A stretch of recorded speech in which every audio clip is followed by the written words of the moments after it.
Hello, I'm Joe Miles. I'm a senior lecturer at Birmingham City University. If you're watching this video, you're probably preparing to submit your portfolio and you might be wondering how to make it stand out. Well, I'm here to guide you through what we're looking for and how you can best showcase your talents.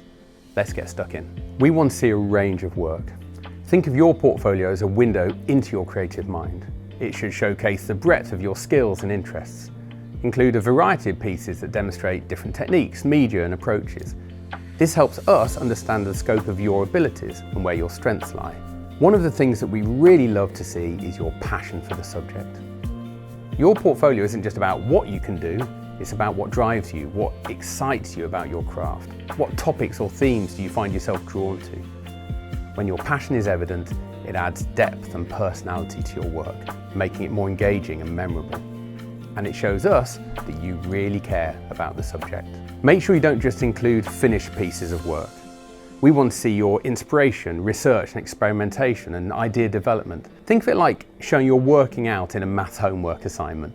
The final answer is important, but understanding how you got there is just as crucial.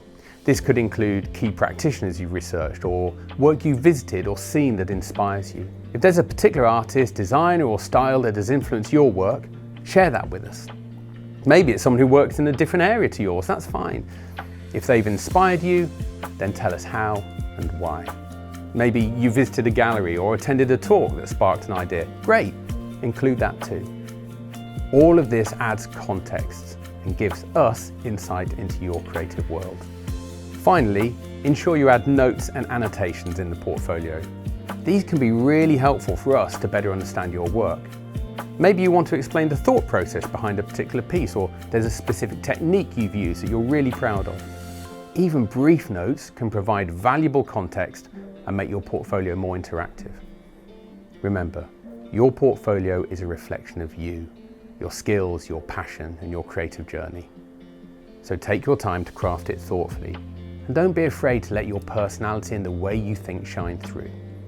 We can't wait to see what you've been working on.